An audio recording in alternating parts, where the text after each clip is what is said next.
In this tutorial, what we're going to show you how to do is generate a very simple set of web-based documentation for an Oracle schema. This can be quite useful when you have different developer groups who need to access that schema and want to know all the contents, the different packages, the different functions and triggers and so forth, without having to get onto a tool like SQL Developer and browse the database or write a bunch of queries. So I'm going to use the HR schema that we've used in other demos, and we're going to generate the documentation. Now what this actually does is generate a bunch of web pages and a style sheet and some images that get dumped into the operating system. The best way to do this is to create a single folder to contain the documentation, because this tool will generate multiple subfolders and different files. You don't want them scattered all over the place.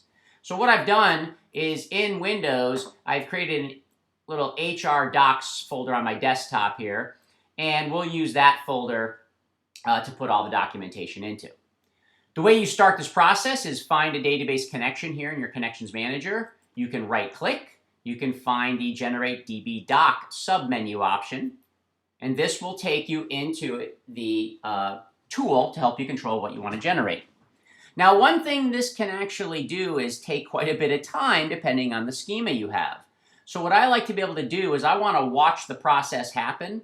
So before I actually start this, I'm going to cancel out of this and go to the View menu and bring up the Task Progress little window. And down here, this will show me any backgrounded processes that SQL Developer is going to run. And we're going to background this process. So let's go back to our database connection. Let's right-click again, Get Generate DB Doc. And now I have an option of picking different things that I want to see. I'm going to turn off the Open When Complete option here because I want to go into the folder and open it myself. I don't have to worry about generate empty object types, and I don't have any Oracle objects. And I'll just leave the parallelism at 1. You could put that higher. It'll start multiple threads to produce this. But probably the most important two things you're going to do is choose the directory and then choose what you want to go ahead and produce. So I'm going to do a browse and see if we can find that directory. So here we are on the administrator desktop. There's HR Docs. And then I want tables, views, packages. If you remember in an earlier tutorial, we generated an API for the jobs table. We'll be able to produce documentation for that. But you can come down here and maybe you want to remove the database links. Maybe you know you don't have those. That's fine. It's just not going to produce the content for those items. So I'm going to click OK. And then when this pops up, I'm going to run this in the background. And we'll see down here that, oh, there's the task. Now, if that was a long-running task, I can continue doing other things without that thing taking over control of the whole SQL Developer. So it finished pretty quickly. So how do we know there's anything generated? Well, we dumped everything into the HR Docs folder, so let's open that up.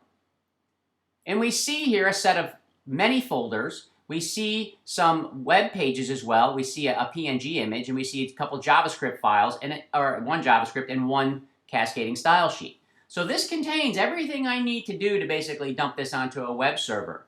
Remember, though, this is a static set of documentation. If I make schema changes, I'm going to have to reproduce. This is in no way linked to the database in any dynamic fashion. Well, let's open the index page and see what we have.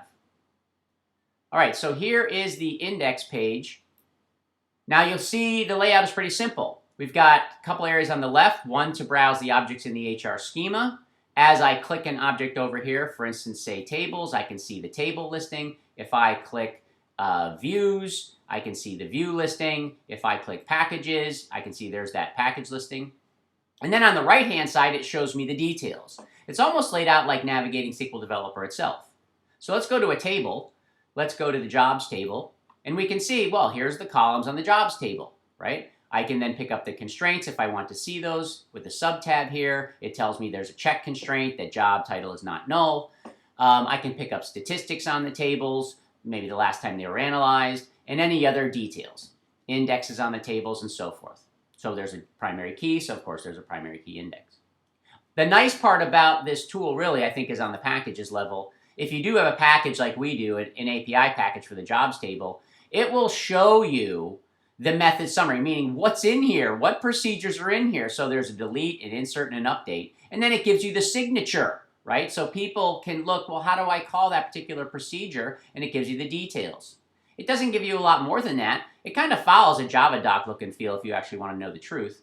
But it gives you the basic available, publicly available program units in the package.